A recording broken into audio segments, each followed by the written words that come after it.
အခုတစ်ခေါက်တင်ဆက်ပြီးတော့မှကတော့အသက်မပြည့်သေးပေမဲ့လက်နက်ကင်ဆောင်ပြီးတော့တခြားသူတွေကိုလူမဆန်စွာဆက်ဆက်သွေးအေးစွာပြက်ခဲ့ကြတဲ့ကလေးတွေကြောင့်ပဲဖြစ်ပါတယ်။ဒီလိုလူမဆန်စွာဆက်ဆက်သွေးအေးစွာပြက်ခဲ့ကြတဲ့ကလေးတွေတရက်ခွင်မှာသူတို့အပြစ်တွေပေးဆက်ရမယ့်ချိန်သူတို့ရဲ့ဖြစ်ပေါ်လာတဲ့တောက်ပြမှုတွေကိုကြည့်လိုက်ကြရအောင်။ပထမဆုံးပြပြပေးမယ့်ကောင်းလေးကတော့အသက်14နှစ်အရွယ်ဖီလစ်ချင်ဆန်ပဲဖြစ်ပါတယ်။ဖီလစ်ကကော်လာရီဆောင်လို့ခေါ်တဲ့သူ့ရဲ့ဆီယမကိုပြေးခဲ့တာပါ။အောက်တိုဘာ22ရက်2013မှာရီဆာကအတန်ထဲမှာစာတင်ပြီးတော့ဖီလစ်တယောက်တည်းကိုအချိန်ပိုခေါ်ပေးခဲ့တာပါ။သူမဟာဖီလစ်ကိုစာမေးပွဲအတွက်ကူညီချင်ခဲ့တာဖြစ်ပြီးတော့ဒီလိုဆီယာတယောက်ရဲ့ကျန်နာမှုကပဲသူမဘဝအိမ်မက်ဆိုးကြီးကိုဖြစ်စေခဲ့တာပါ။အချိန်မို့မတင်ခဲ့သူမဟာတန်းစင်ကန်ကိုခဏသွားခဲ့တာကို CCTV ကနေနောက်ဆုံးမြင်တွေ့ခဲ့ရတာပါ။ဖီလစ်ကလည်းနောက်ကနေဝေဆောင်တွေလဲပြီးတော့ကိုကန်ဆောင်က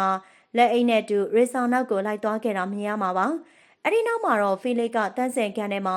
သူယူဆောင်လာတဲ့ဓာတ်နဲ့လက်ဗင်းကို6ချက်ပြီးတော့ရရဆက်ဆက်ခဲ့တာပါ။ဓာတ်တွေမကောက်သေးပါဘူး။သူဟာရေဆာကိုပြူကျိခဲ့ပြီးတော့ရေဆာရဲ့လောင်းကိုအမိုက်တောင်းနဲ့ထည့်ပြီးတော့သွေးတည်ငြိမ်စွာဆွဲပြီးတော့ထွက်လာတာကိုတွေ့ရမှာပါ။သူဟာကျောင်းနောက်ဖက်မှာအလောင်းကိုထားခဲ့ပြီးတော့ရေဆာရဲ့ credit card နဲ့ရုပ်ရှင်လက်မှတ်တောင်းဝဲခဲ့သေးရပါ။အဲ့ဒီနောက်တစ်နေ့နနက်ခင်းမှာပဲရဲရီယာဖမ်းမိခဲ့ပြီးတော့ရေဆာရဲ့လောင်းကိုလည်းကျောင်းနဲ့တိတ်မွေးတဲ့တစ်တော်ထဲမှာတွေ့ခဲ့တာပါ။သူဟာရေဆာကိုတစ်ကိုင်းဒုတိယကြိမ်ထပ်မံပြီးတော့ကျင့်ခဲ့သေးရပါ။ပါတဲ့ရေဆာရဲ့လောင်းကိုရဲတွေတွေ့ခဲ့တဲ့အခါမှာတော့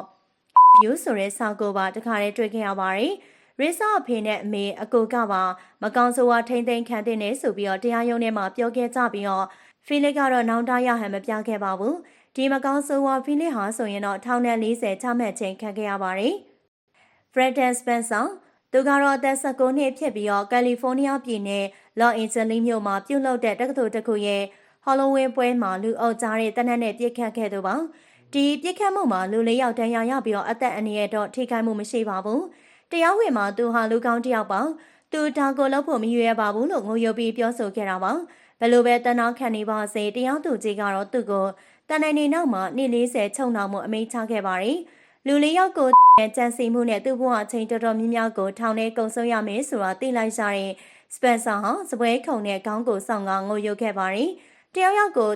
ပြောဖို့ကောင်းမယ်ထင်လို့လူနှစ်ယောက်ကိုတနက်နဲ့ပြစ်ခဲ့တဲ့အသက်15နှစ်အရွယ်ကျော်နဲ့ရှောင်းနဲ့သူ့ပေါင်းဖော်များ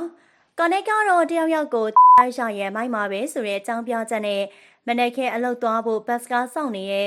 ဒေးဗစ်ဂွာရီယိုကိုခဲ့တာပါသူဟာလူတက်နဲ့ဖြစ်တဲ့သူ့ဖေရဲ့တနက်ကိုသူ့ဖေအိတ်နေတော့ယူဆောင်ကလူမှုတွေကိုကျူးလွန်ခဲ့တာဖြစ်ပါတယ်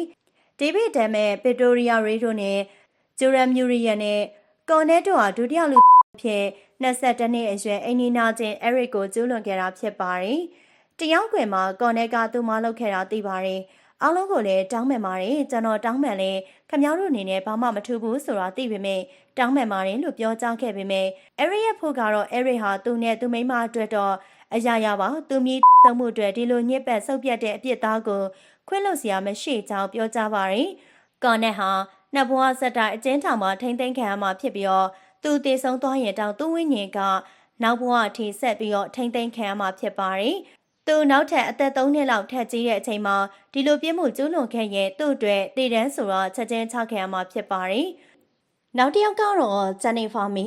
ဂျန်နီဖာဟာအသက်15နှစ်ရွယ်မှာငါးဘက်တာကျုံမရနာထုံမှုကြောင့်နာမည်ကြီးလာသူပါ။ရှိုးတွေ TV တွေမှာတောင်ပါလာတဲ့သူမရဲ့အောင်မြင်မှုဟာငါးဘက်ပြီးတော့ပျောက်ကွယ်ခဲ့ပါတယ်။အောင်မြင်တဲ့အကြောင်းတော့သိသွားတဲ့သူမဟာသူမနာမည်ကြီးဖို့လိုတဲ့အတွက်လူမှုတစ်ခုပြုလုပ်ခဲ့ပါတယ်။သူမရဲ့ရည်စားဖြစ်တဲ့လက်မော့နီယိုတန်နဲ့တခြားတငယ်ချင်းတယောက်ဖြစ်တဲ့လော်ရန်ရီဖိုတိုကဂျန်နီဖာအွန်လိုင်းပေါ်မှာတွေ့ခဲ့တဲ့အ